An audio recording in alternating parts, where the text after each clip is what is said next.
This is Dave, the insurance guy. I'm pictured here with long-term members of my staff.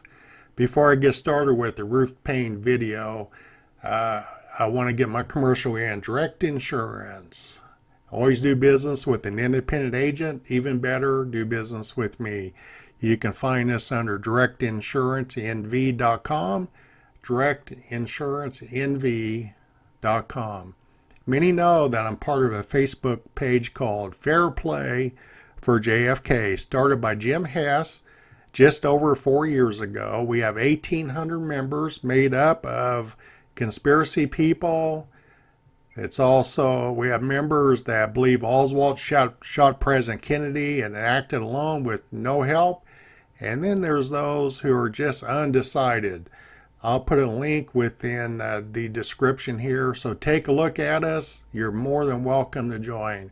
And by the way, you may need to adjust the volume on your computer with this video. So here's Ruth. Ruth Paine. Thank you.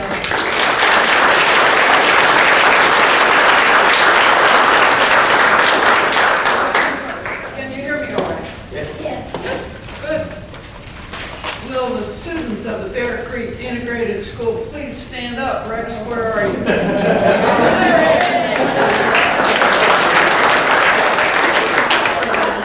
I was you were probably 4, and that was quite a long time ago. But it was the place where I felt most at home in terms of doing something constructive in Irving, and be very interested in both the children and in the Montessori teaching method, which was very exciting. And I'm going to give just a little more background too before we get into the alterable part as to why I was interested in the language of Russian, my Russian, and as to how Michael Paine and I came to come to Texas. So just a little background. I was active with what was called the Young Friends Committee of North America. This is young Quakers, high school and college age kids. And it was Cold War era. We're talking the 50s. And we were trying to see what could we do to make people be nicer to each other across divided lines of belief. And we wanted to do an exchange of young Quakers, young people from here to go to Russia, and the young Russians to come to the States. And we looked around to see, well, do we have some nice young people who speak Russian? Well, we found one. And I thought, well, maybe we need more people. We're told, speak to our enemies, right? Talk to our enemies and be friendly. So I started to study Russian really intensively one summer. And I'm going to remember that. So, turn the mic up. Water? Oh, water, I got water, that's right. And then met Michael at an international folk dance. We both loved folk dancing. And he also taught me about choir singing, and we were in a little group of people who got together to sing. And this was our community in the Philadelphia area where we lived. I was teaching at that time at a little Quaker school in Philadelphia. And he lived just outside in Paoli. There goes my boy. And we fell in love.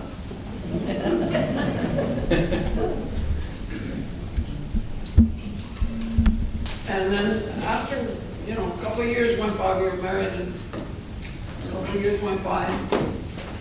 I have to tell you that part of what's hard for me in doing this kind of talk is that it raises multiple grief. I really admired President Kennedy. It was so sad to see him killed. And also, why was Marina at my house? Well, because Michael and I had separated. The marriage just really wasn't working out.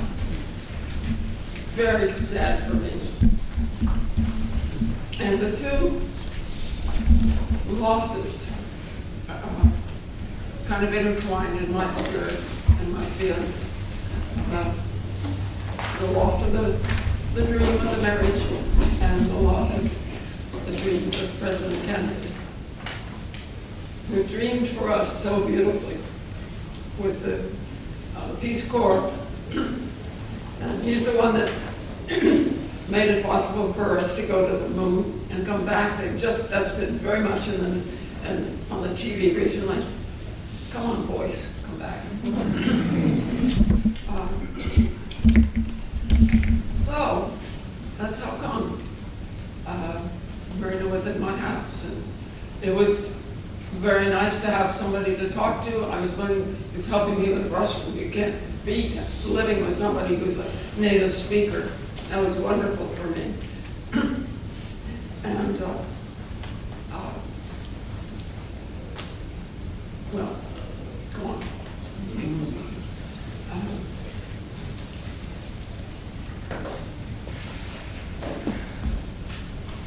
Anyway,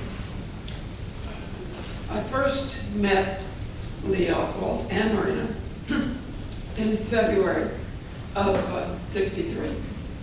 There was a party in Dallas, and Michael and I were invited, but he had a cold and didn't go.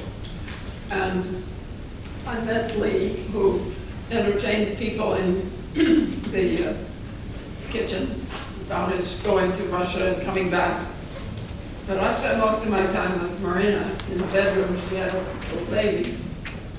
And I got their address and asked whether I could write her, and wrote and actually arranged to come and visit her at their place in Dallas.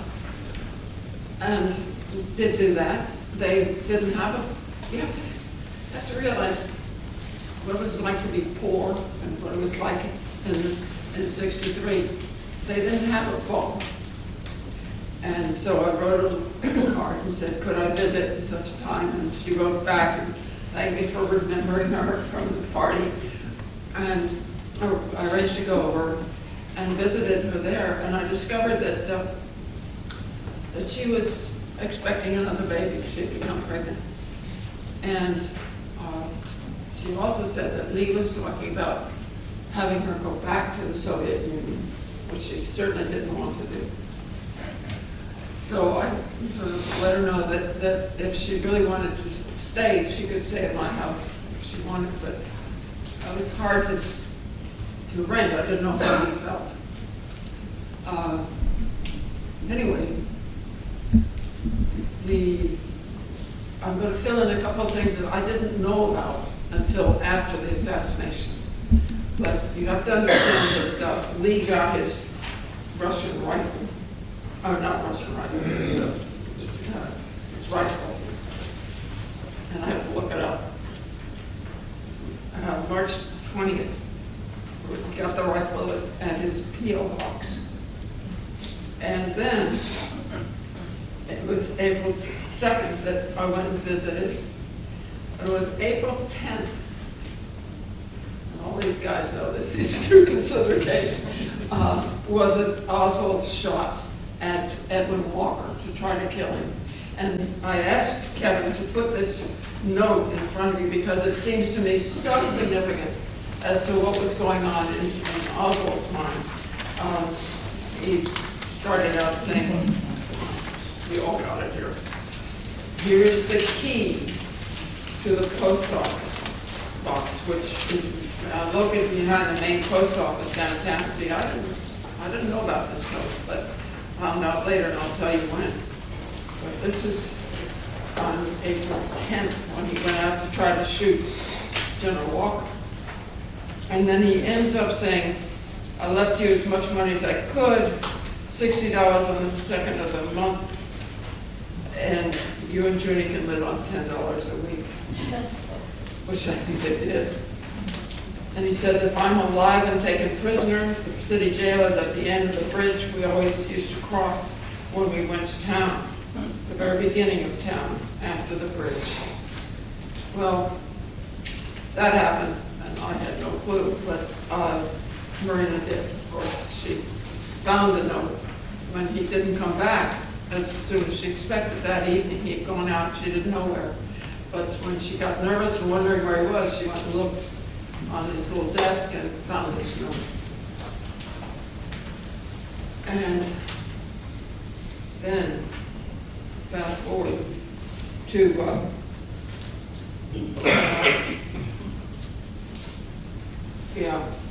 April 24th. That's not very much after the time that he tried to shoot Walker.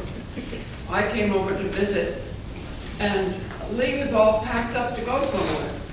He had all his things and packaged in. He wanted to see if he could get a ride with me to the bus station, because he was going to go to New Orleans to see if he could get a job there and live there. And looking back, I probably suspect that maybe Marina wanted to get him out of town. They were still looking for whoever it was had fired a shot at Walker. They didn't know who had done it. And she was so terrified, I think. What's going to happen? What does it mean? So I said, yeah, I'll take him to the bus station. And he said he was going to buy a ticket for Marina. And I said, and then he would write her a letter, no phone, of course, write her a letter to say to come on down. He's got a place to stay. And I said, well, wait a minute. This is a young mother with a 1-year-old and pregnant. And all the equipment that goes with a 1-year-old, that's all going to go on the bus. And then she's going to go down to New Orleans. I said, well, you know, we could make it easier. How about if I bring her up to my house for a while, and I have a phone. You could call and say when you have a place for her to stay, and I'll drive her down with her baby June. Well, he thought that was all right. So that's what we did. Took him to the bus station.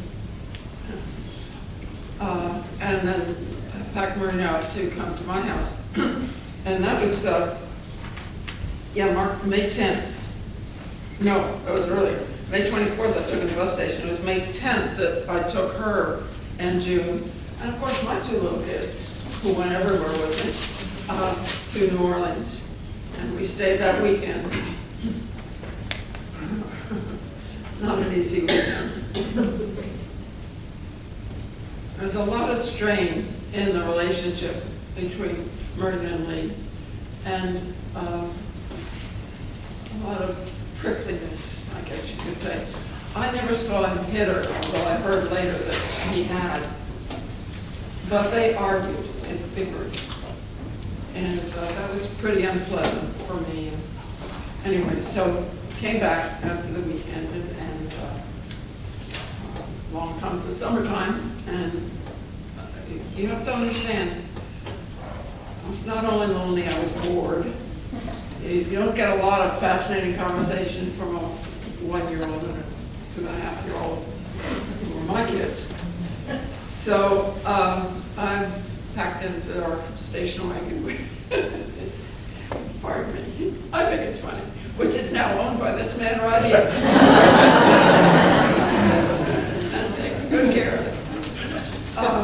And we drove across country and stopping to see family, but mostly family in the Northeast and Philadelphia area.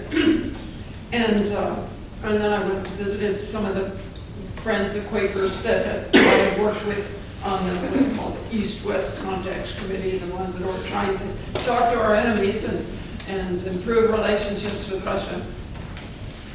And then on down to my sister's in Bethesda. I visited there. This was the weekend of the March on Washington, where Martin Luther King spoke so eloquently. And my sister had several little tiny kids, and I had my 2 kids, also tiny. I wanted to go, but I did not think a crowd like that was a good place to take very small children, so I didn't. We had to wave at it from a distance. Bethesda isn't far from where it was. But anyway, missed that. And then went on down, drove down to New Orleans to see Marina and Lee down there.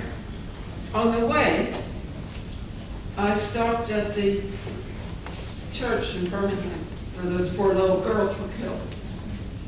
to try to say how much I regret it that happened, and to leave something for them, and to say that, you know, there are people who appreciate who they are and would help them.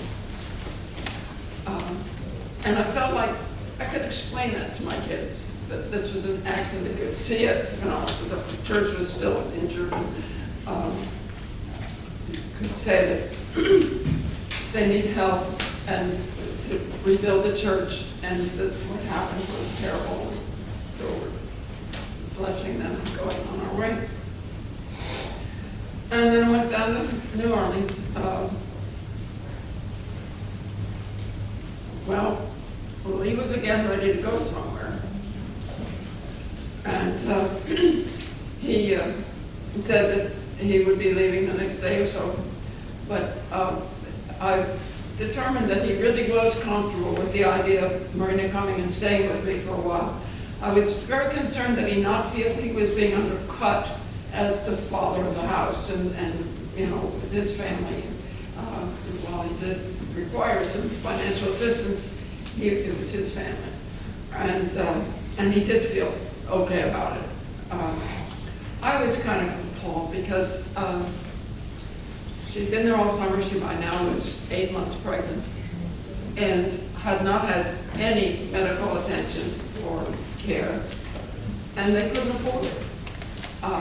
But they had lived long enough in Dallas County where I could get her in for free care to just check out how the pregnancy was going. And also, if the baby came, I could get her into the hospital and talk through all the paperwork and whatever was needed for that. So I think he was actually grateful for that. I felt that he felt good about it. And of course, he packed up our car. And looking back, I realized that one of the tall Marine Corps duffel bags that he put in the back of the station wagon probably had the rifle in it. But I did not know it had a rifle. And I'm sure he packed it to be sure that I wouldn't know. And then those things of theirs I put in our garage when we got back to Irving. So Marina and I were there in Irving, and then after a week or so, Lee came to Dallas, called on the phone, said, he wanted to come out, could I come and get it? Of course, he didn't drive, didn't have a car. And Marina answered the phone, talked to him, and she said, no, she can't do that. She just gave blood at Parkland for preparing for the baby. So, okay. I didn't say I would or wouldn't, but she said for me. And so he actually hitchhiked out, which worked well for him. He was small, slightly built, and very tidy, and looked okay. And the guy that picked him up took him right to the door. He said he was going to see his family after a separation, and whole long story. So we stayed that night, and I didn't want him to stay at the house. Some of you have been at the house. You know how small it is. And we had a mother and two babies, two young children, me and two children in one bedroom, and Marina and her baby, and later by middle of October, a new baby in that bedroom. So I didn't want him to stay at the house, but I said he could come out weekends to visit with her. And a little story about how it came about that he worked at the school book depository. I was next door to the Roberts house. We have no Roberts actually here, do we? No. Marina and I were over visiting, having coffee with our neighbors. And Lenny B. Randall, who lived across the street, said that her brother worked at the Texas School Book Depository, and he had a lot of work. They were filling orders. This is October. School districts are getting their books, and she thought there might be a job there. And you have to understand, Marina did not speak any English. She didn't understand a lot of English either. She didn't know what that conversation was about. So I explained it to her later, and she said, oh, could you call and see if they really do have an opening? And so I did. Called and talked to the personnel, after personnel, got Roy Truly. And I said, well, this young man, a wife and a young girl and a baby on the way, and he's looking for work. Was there an opening? And he wouldn't say, but he said, well, let the young man come by. So that's when Lee called on the telephone and talked to Marina, she told him that, and that he should go and see, which he did, and I guess he did all right as far as the interview was concerned. I learned today that he lied on the application. I didn't know that, but that's not a real surprise. And got the job. And then arranged with, well, anyway, Randall's brother, wish you were here, Gil Fraser. Here? You're here! All right, all right. And we arranged that he would be able to transport Oswald to work and back, because he was living with Minnie Mae. They moved now to a house just down the street. And so that was a pretty good arrangement for all parties. He'd come out on Friday night and then go back with Buell on Monday morning. And I think probably it was a very relaxed setting for Oswald, that he really enjoyed seeing his wife and now 2 babies. And was grateful to be able to come out. Then along comes the, well, I didn't mention, the baby, Rachel, came on the 20th of October. And Lee had given us a phone number of a place to call if the baby came, let him know. And, but we didn't use it because the baby came on Sunday and Lee was there at the house. And that was good because it was evening and my kids were in bed, and I needed to take Marina to the hospital, and he could stay with the kids while I took her to the hospital, which is what we did. And then it wasn't until quite a lot later I'll come back to this matter of the phone number that he had given us. So the weekend of Veterans Day weekend, with Armistice, what used to be Armistice Day, was a 3-day weekend. And Marina asked him not to come out. She felt he kind of overstayed his stay the previous weekend, which is when my daughter had a birthday party. But she was missing him, and she asked me to dial the number that we had to how to reach him. So I did, dialed the number, said, may I speak to Lee Oswald? And the lady said, there's no Lee Oswald here. I said, was this number? Yes, it's that number. And I hung up in confusion. I didn't know what was going on. And Lee had a habit of calling Marina after work every day. And that next Monday, then, that was Sunday night, and Monday afternoon, when he got home, he called her, wherever it was, he called her, and she asked about, we tried to reach her by phone, and it was the wrong number or something, and he was furious. And I'm listening just to the side that Marina is saying. He said he was using an assumed name, she shouldn't have tried to reach him, and then she let him have it, and what are you doing playing these games, and what's going on?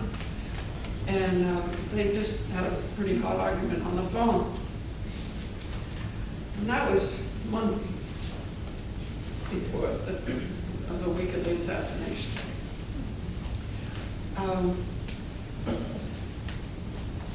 So, other than that, the week seemed normal. We were anticipating and eager to see President Kennedy. Very excited. Very excited. And we just, we hadn't had TV very long. But I watched the TV when the president and his wife were due at a breakfast in Fort Worth that morning of the 22nd.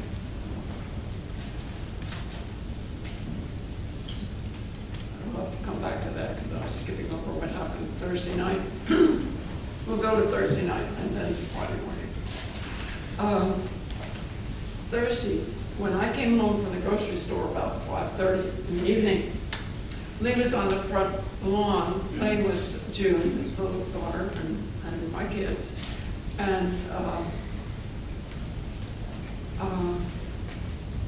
I was very surprised to see him. He didn't normally come out on a Thursday. And you can tell me if this is true, that he asked for a ride on Thursday, saying he was going out to pick up some curtain rods. And then you asked whether he'd need a ride out on Friday. And what did he say? He said no. What? He said, I asked him, I said, will you be going home with me on Friday? And he said no. He said no, yeah, wouldn't need a ride on Friday, out to the house. And later, of course, I learned that he brought with him a big, some wrapping paper that he got at the school depository that ultimately he wrapped up the rifle and took it off the next morning. But that all happened before I was up. He was, I got up about fairly early, like 7, but he was already gone and left a coffee cup in the sink. So I'd been there. And people can say he put a package in the back of the car. So anyway, so there I am, and it's now Friday morning, and watching the TV and President and Mrs. Kennedy coming from breakfast in Fort Worth. They were a little late. As Kennedy joked later, it takes women a little longer. And the newspaper, the reporter on the TV was kind of filling time while they were not yet arrived. And he mentioned the assassination of President McKinley. Now, how is it that that was so much in the air in Dallas? People were worried about his safety. It just speaks to the fact that the air was laden with worry about the president's safety. And this newsman, I did find out, to confirm that that was indeed on the tape from that morning. So I had dental appointments for my kid, older kid, and went off to take, both my kids go with me everywhere, and went off for that about 9 o'clock. But I left the TV on because I knew that when Marina got up, she would want to see what was going on. And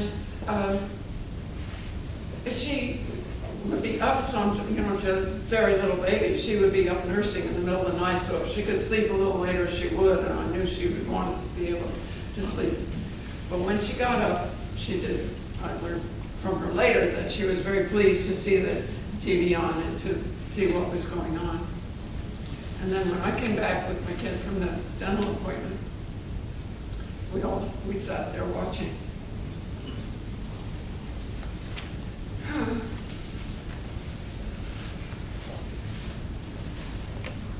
And then we heard that the president had been shot. And, they didn't have TV cameras on the motorcade. TV was still quite new. The camera was huge and heavy. But one of the newspaper person reporting on microphone said, he saw he saw a pink cloud rise from the president's head. I thought, oh my God, it's fatal. Oh my God. And I went and got a candle and lit it. Marina asked, was this a kind of way of praying? I said,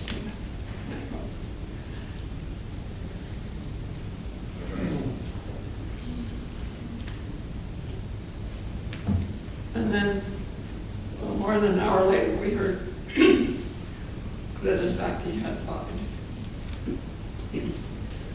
And wasn't all that much later, I guess, maybe mid-afternoon,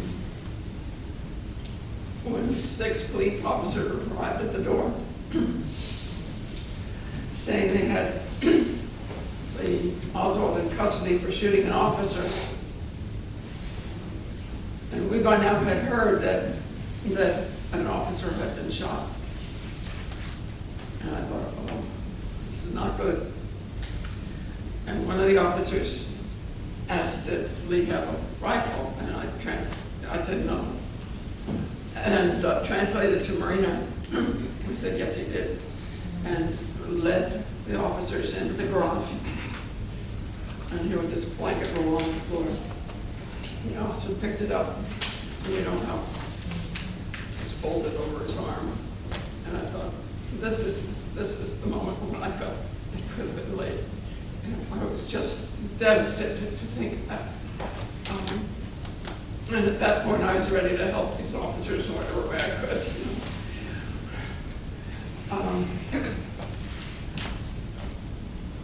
Later, we learned that Marina, see, she was the only one that knew about this note that he had left when he went out to try to kill somebody in April. But she, someone who interviewed her later, told me that she had, when she heard that the shots had been fired from the school book depository, we were out hanging up diapers, and I went out to tell her that they said the shots had been fired from the depository.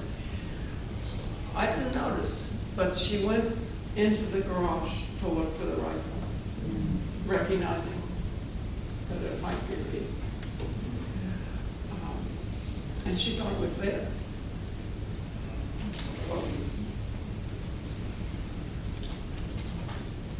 So, then comes a lot of activity at the police station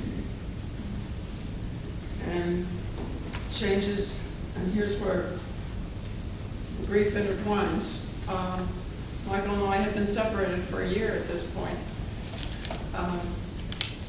But when he heard that the shots had been fired, heard on the radio, the shots had been fired from the school book depository, he drove over to the house to try to help, to see what was going on. And so he was there and went with us and the police officers down to the police station. The officers were, and many of these men here are really noble policemen doing their job, but this crowd of 6 was a mixed bag, I would say. A couple of them were very courteous and appropriate. But they didn't know who we were or what we were like. And they wanted to rush us. Marina wanted to put on change of clothes. They didn't want her off in a room by herself, no way. And so it was very stressful. You know, we were all just so stricken. And we did ultimately well. One of the police officers said, "You better hurry up or we'll take the kids down to juvenile." And he grabbed me by the arm and pulled on me. And I looked to my little daughter and I said, "You can go with us." Like I was saying, "You can't intimidate me, man. This girl is I'm holding her hand." And then we did my son was sleeping. We went over and got, oh God, you can't imagine how naive I was. But here were the policemen, and I said, well, we need to get a babysitter to come stay with the kids while we go downtown, because we're sleeping at bedtime. afternoon. So I started to walk over to the babysitters, and one of the officers came along. I said, "Oh, you don't have to go." Well, of course you have to go. It just shows how innocent I was. So we got the babysitter to come over and stay with the kids, but my daughter went with us. She almost remembers, not quite. She had just had a 40th birthday. So, friends,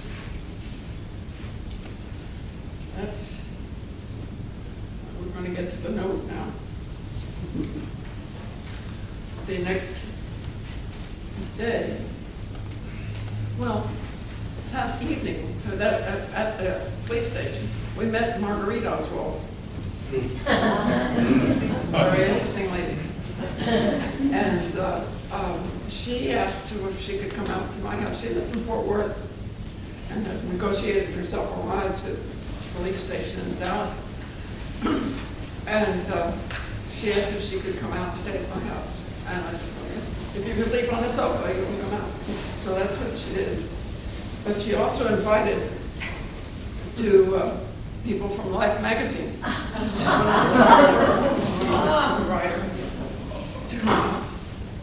And that's how come we have a picture that's on the front page. Somebody's going to lift it up. Here's the book. Yeah, this is Tom Allen's book, Mrs. Paine's Garage. And this was done by the Life photographer. And we wouldn't otherwise know anything about that. Wouldn't have those pictures.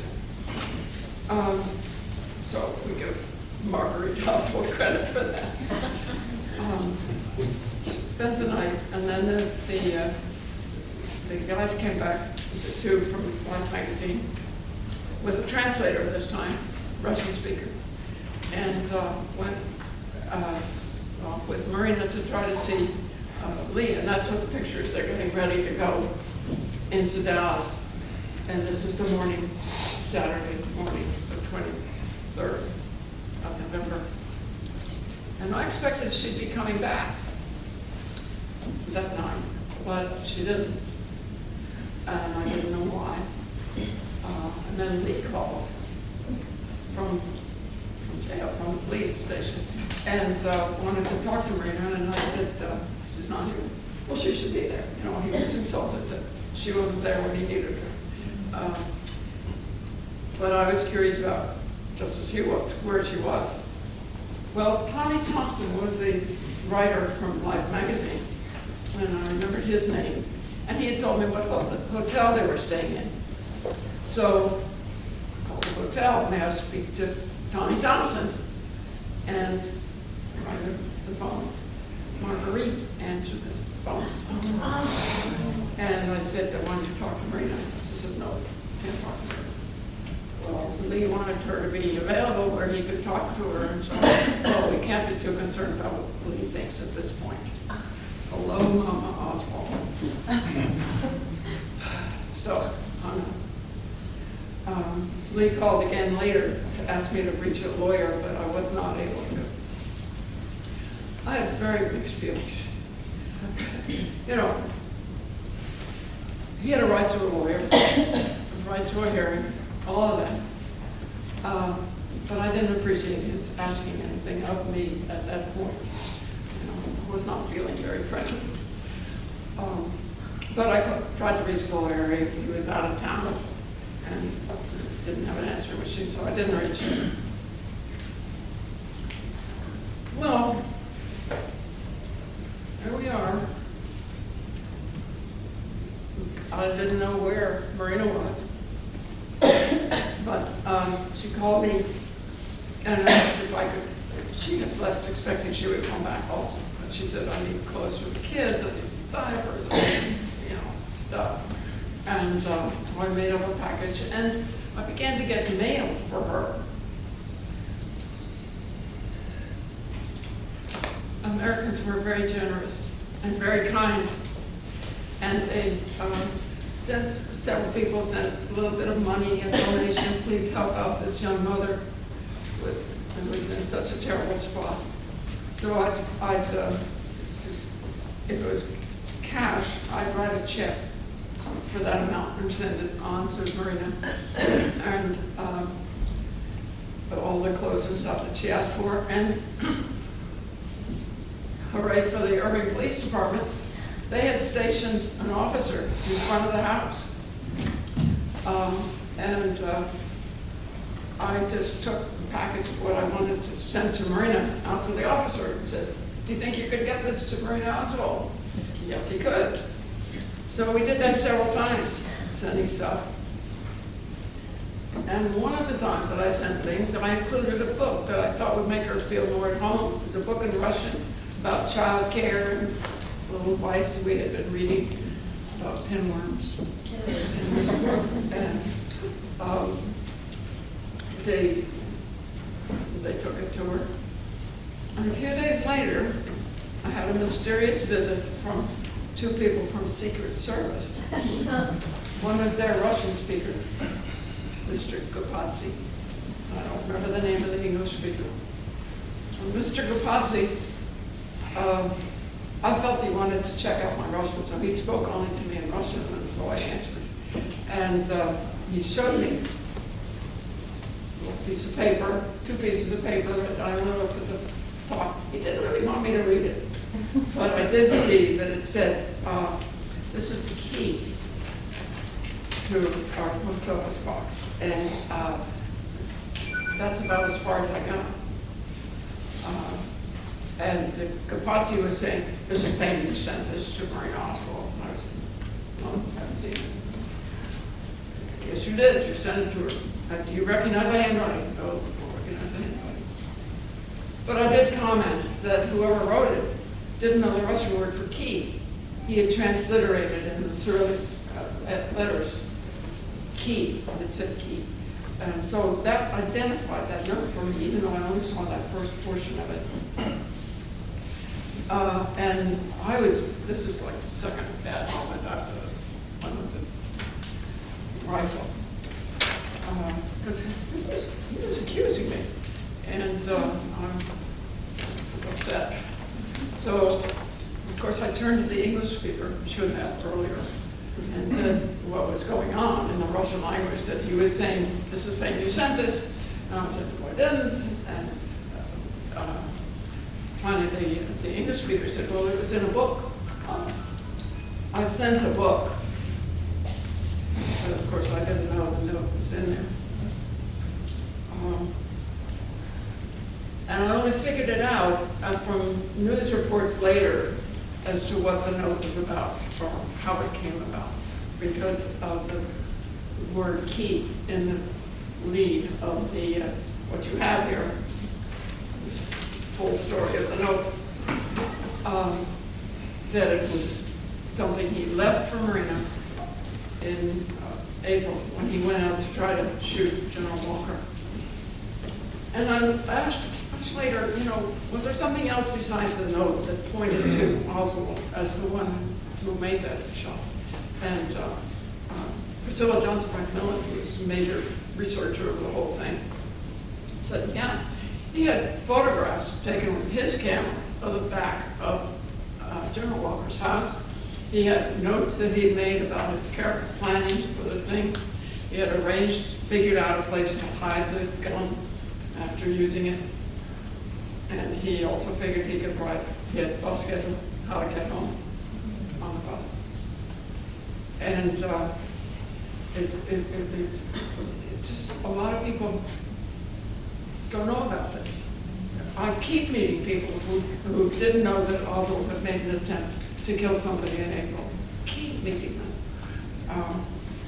Even a young man who recently interviewed me at the local paper said that's how he found out. When I told him, he didn't know.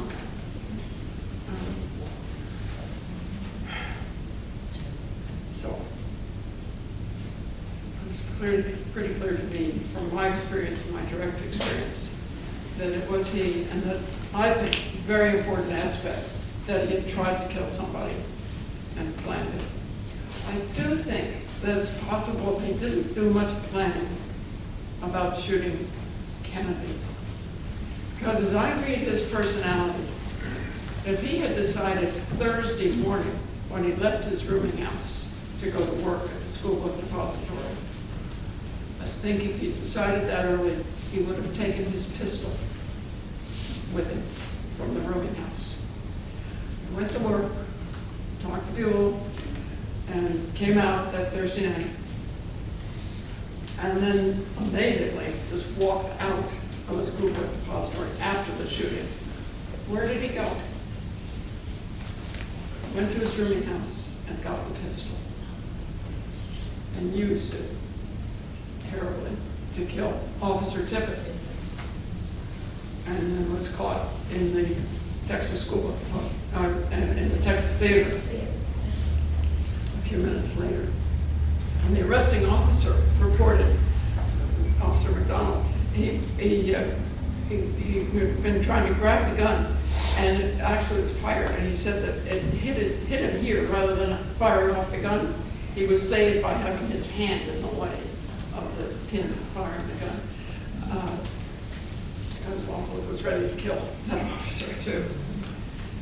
So those are the stories I personally have of my acquaintance with Lee and what happened and what, you're not gonna, we have time for questions. One of the questions that will always be there is what motivated him, why. But we're stuck with that. Can't ask him, he never did have a trial. Hello, my name is Anthony Spurgeon. I work as a tour guide for a company called Dallas Tour One, and most days I give tours of the Dealey Plaza. In fact, I was there this morning. I wanted to ask you if you are still in contact with Marina. When was the last time you spoke to her? Oh, it's not since 64. I haven't been in touch. If she were to reach out to you, do you know what the conversation? I don't think it would. It didn't work for us. We did try to get together that next fall in 64, and it was just so sad. What had happened, but the saddest thing that had happened to either of us. Of course, yeah. So we didn't really feel comfortable. Of course, yeah. Well, that's all I wanted to know. Thank you so much for coming out. Also, it's a real honor. Thank you all for having looked at this. It's been really well. Any other questions? Just, how long did you live in Irving?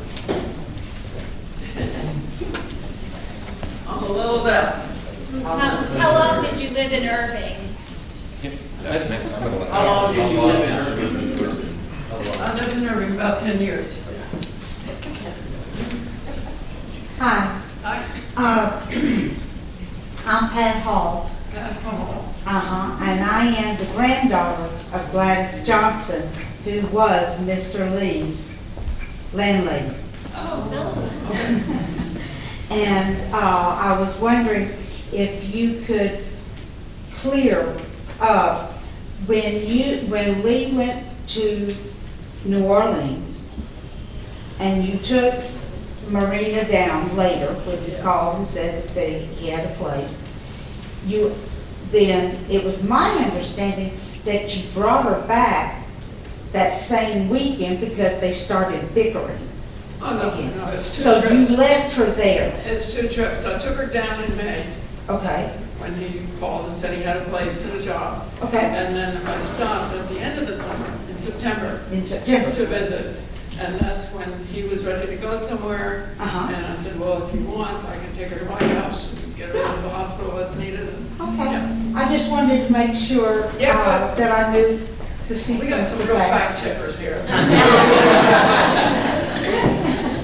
Yeah, because my house is now a museum, Yeah. and I give private tours, and I talk about Mr. Lee, Yeah. yeah. And so I appreciate you being here, I really do. Thank you.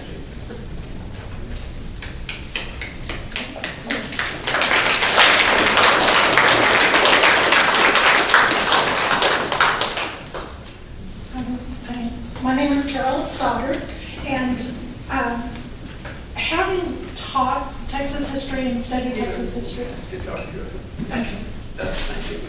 having studied and taught Texas history, do you think that history remembers Lee Oswald as the way that he was from how you knew him?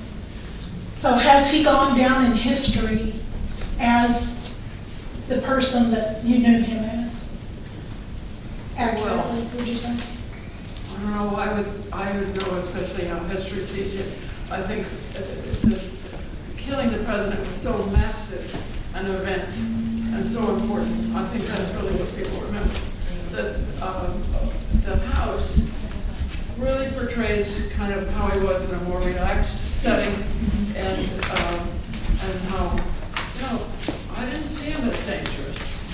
I wouldn't have wanted him in my house if I'd known he was dangerous. So that part of him isn't very well known to history. They tend to rewrite history books as time goes on, and I just wanted to make sure. Yeah. Thank you. In fact, it's one of the important factors that it didn't show on him. I mean, Marina knew that he had tried to kill somebody, but really his behavior generally didn't convey that. Goes around him. Mrs. Paine, Oh, there. Colvin Gibson from Irving. I had a question regarding what I thought I heard you say was someone named Margaret Oswald. Marguerite, yes. Marguerite Oswald. Was that Lee's mother? Yes. And she lived in the Metroplex?